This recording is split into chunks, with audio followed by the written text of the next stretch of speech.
Yo, Alpha, what's up and welcome back. So basically, we are dealing with product packaging design and what you want you to do. And what I wanted to do was show you exactly how something like this can be made.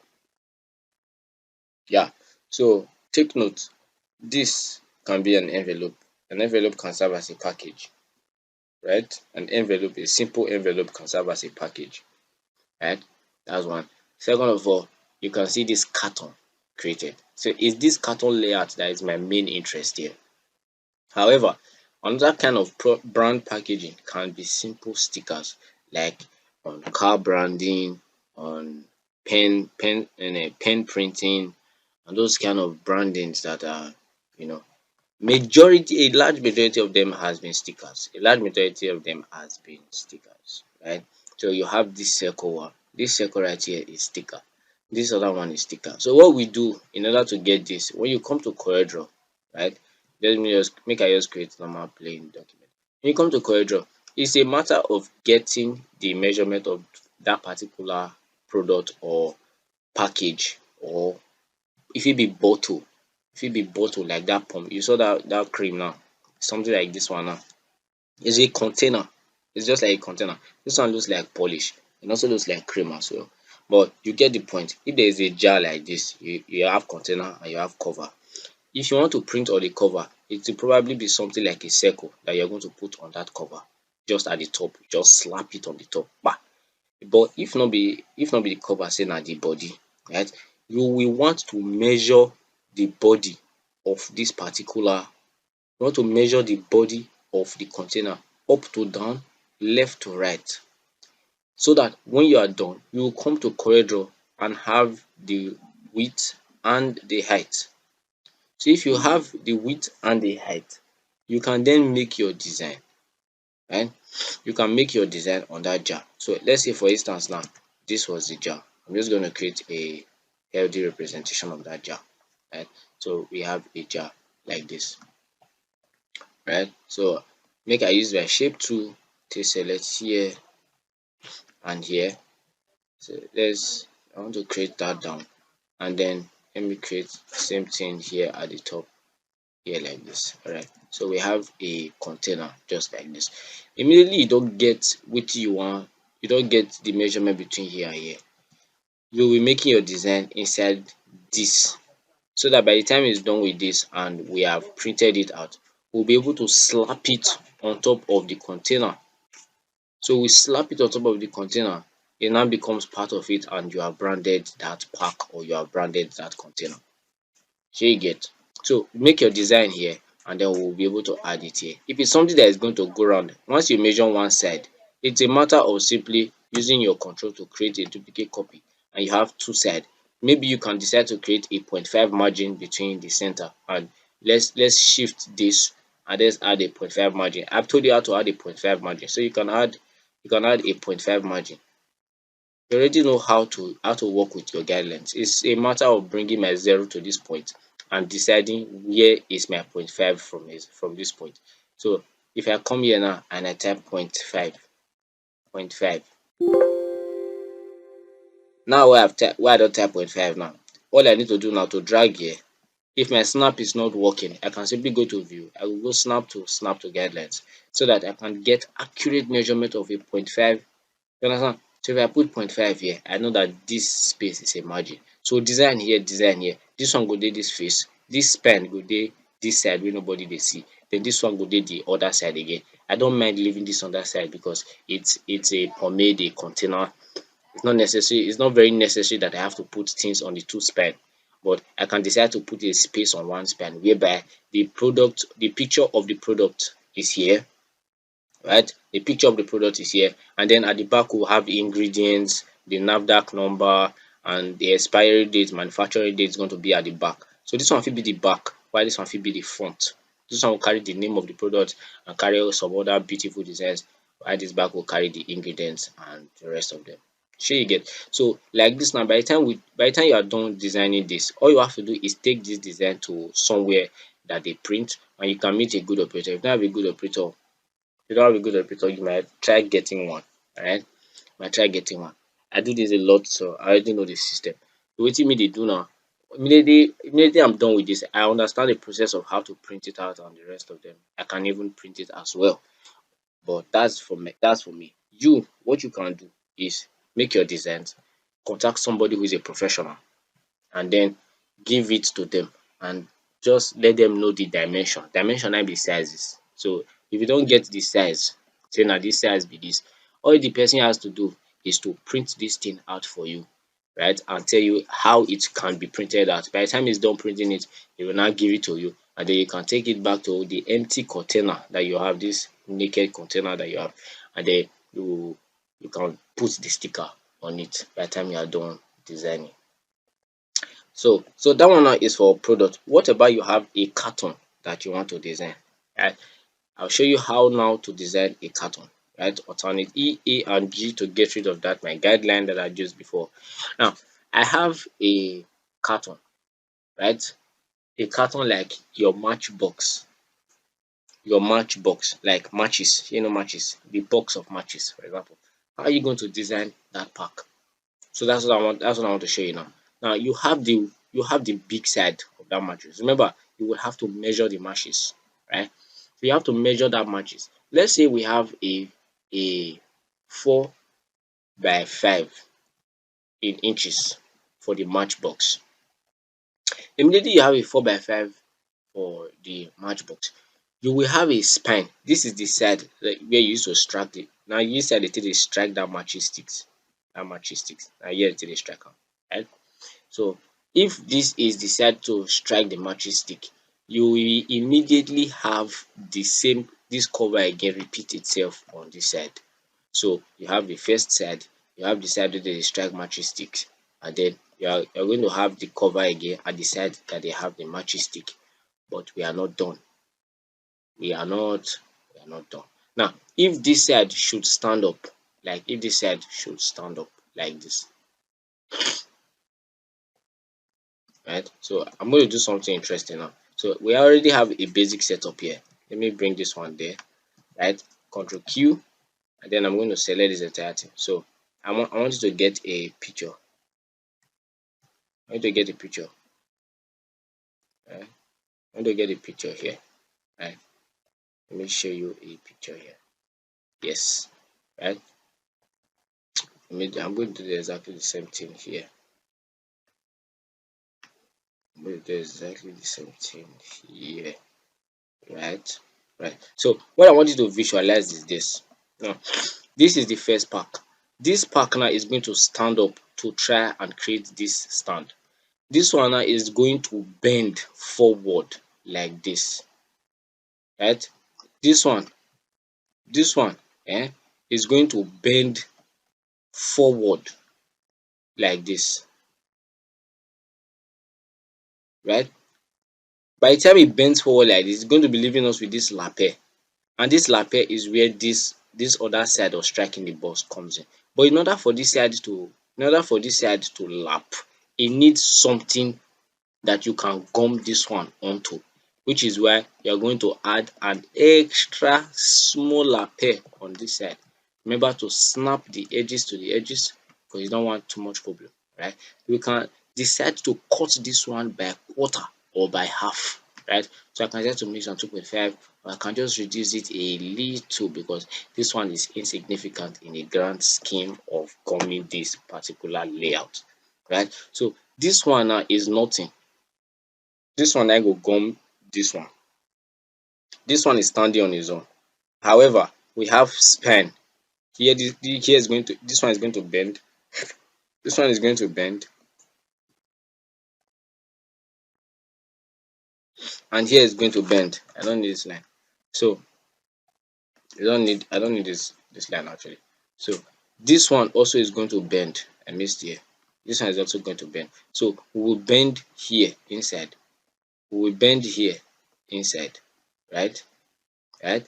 And then we will bend here. This one is going to bend inside. So here we bend, here we bend. We have what we call scoring. Scoring allows you to easily bend the paper. You're not the one bending the paper. A machine will actually make it easy for the paper to bend on its own without adding any break marks. Meaning say it's not looking like the paper is breaking. If you try to use your hand to bend the paper, it's going to break. So we have a machine that bends the paper easily. Call it a scoring machine. So by the time you finish scoring this card, you'll be able to bend here, you'll be able to bend here, then you'll be able to bend here. By the time this one finally reaches this side, this one will be the one that we attach to this place, and that's how you have a box. Now, let me give you, let me give you, so let me take this one out and try and give a better illustration of the entire thing. Alright, so Ctrl G, let me group this and push this to the side. Let's bring this to the center. Right, then I'm going to give it this at the back. Right, so let me give it some white. Right, alternate EAG, and I will delete this entire thing. So let me select this entire stuff and remove the outline. And next off is ungroup this, and then I'm going to give this color. I'm going to give this color. Z, I'm going to give this one this color. Alright, so G, let me use a gradient fill. Right, so what I will do is let me fill this one like this. Alright, so control arrow to replicate that gradient fill. It's very easy, you can just flip it. Right, so this one, let me give this one this black like this, because now very off something. We don't really need it in the long run.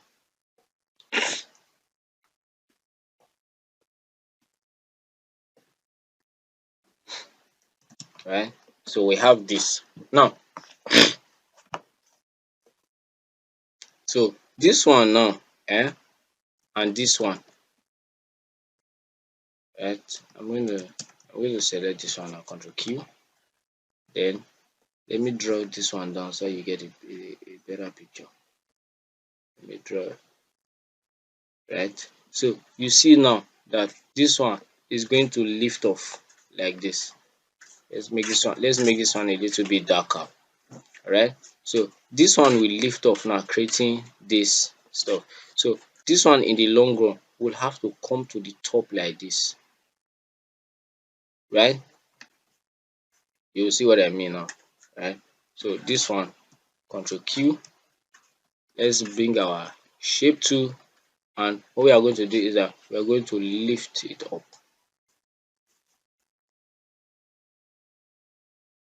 like this. Right? Okay, let me push it down so you get a better picture. Right? So that this one goes to the top for the matchbox, this one goes to the top for the matchbox. I'm trying to create this thing so that you can understand what I'm trying to drive at. Right? So this one is going to come here like this to come and shield this guy. So it's gonna be like 3D. Let me give it, and then let me reduce the transparency. Right? Do you see it now? So that this guy that is here will be the one to come here and lap on this guy. So the next thing we are going to have is this guy.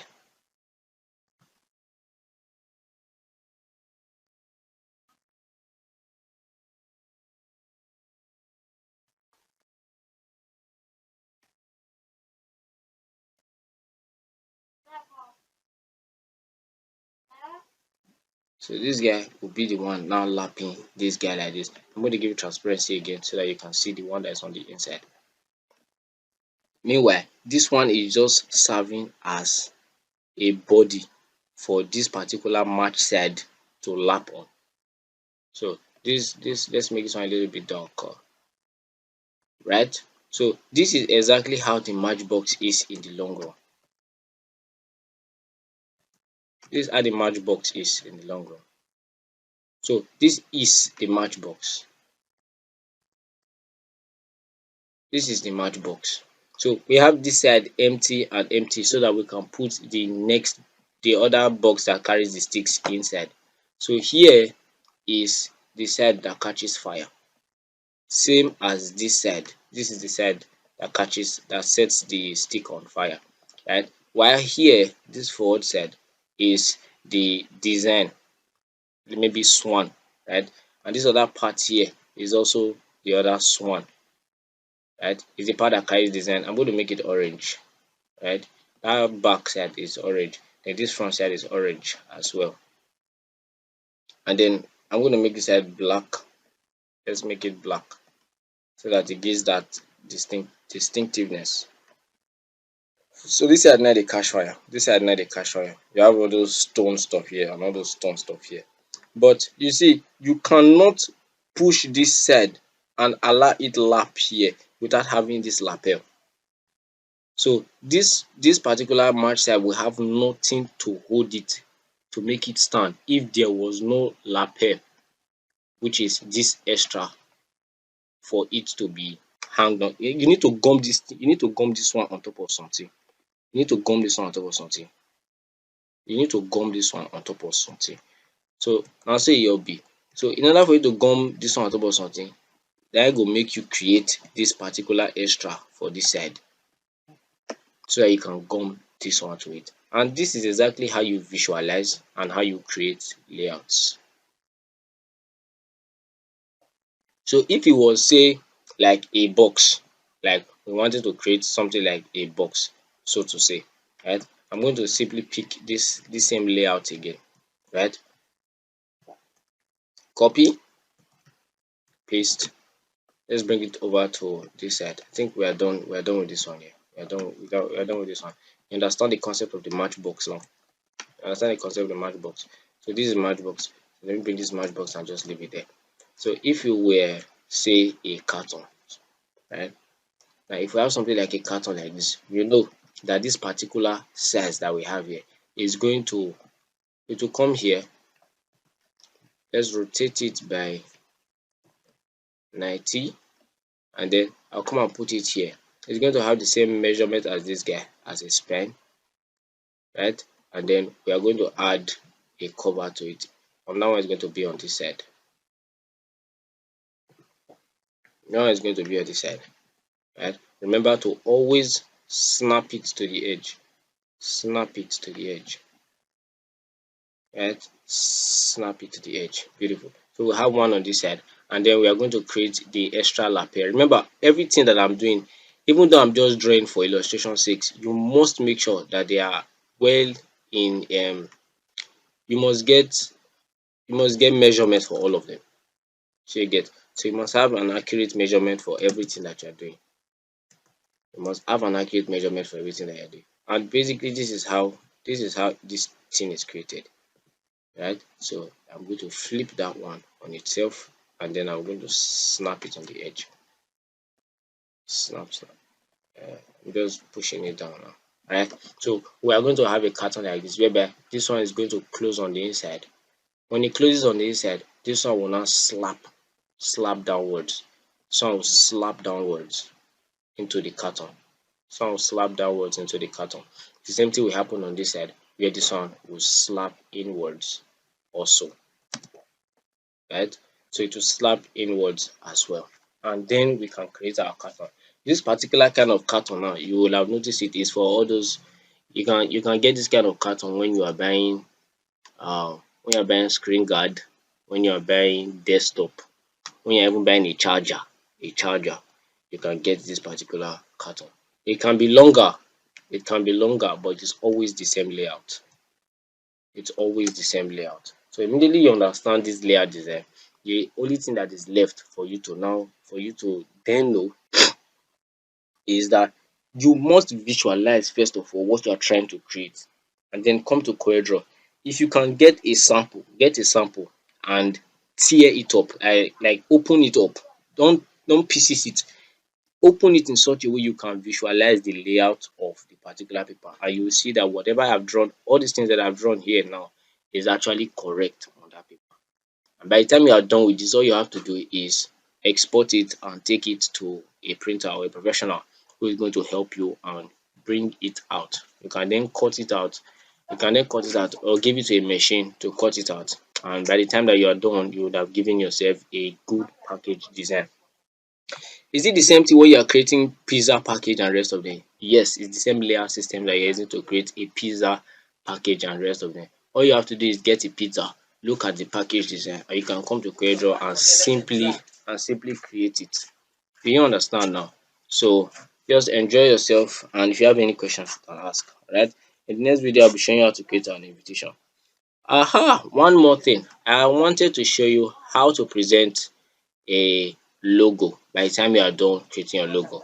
Yeah, we have, yeah, you can basically use something like this to create your logo. And is it possible to have mockups in CorelDRAW?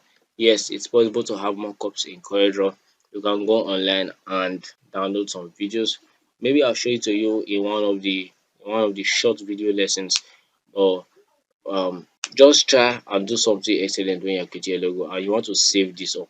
Let me give you a full screen view. Save this up in order to present your logo to basically any brand that you are working for. Right? This particular top is the color combination for the brand. And then we have the primary logo, which is just the logo in itself. We want to create just the logo in itself, one color. And then we have the secondary logo, maybe something like the logo on on um on one of the mockups you see.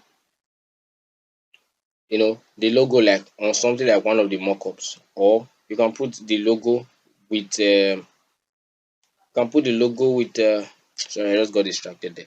You can put the logo with something else on it, like a watermark, or just you rearranging the logo in itself and say, okay, I'm going to put both the logo and the logo symbol together, right?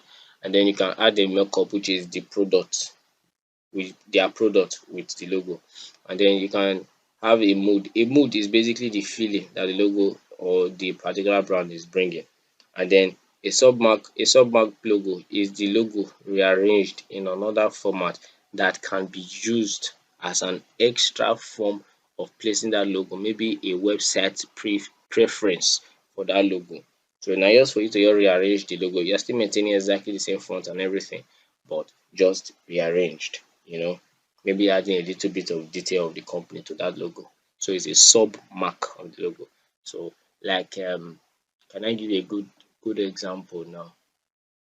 Louis Vuitton can be written in full, or you can just write LV together. You get it. You get the point now. And you can also put both the symbol LV and write Louis Vuitton under. You get it. So that's it. And then you can add a little bit of brand information and then give a powerful mockup in the ending. Like I said, it's very possible for you to get mockups on CorelDRAW. I'll probably show it to you in videos that will come later. Alright. So that's it for this video. I'm going to show you how to design invitation card. Sorry, marriage invitation card in the next video.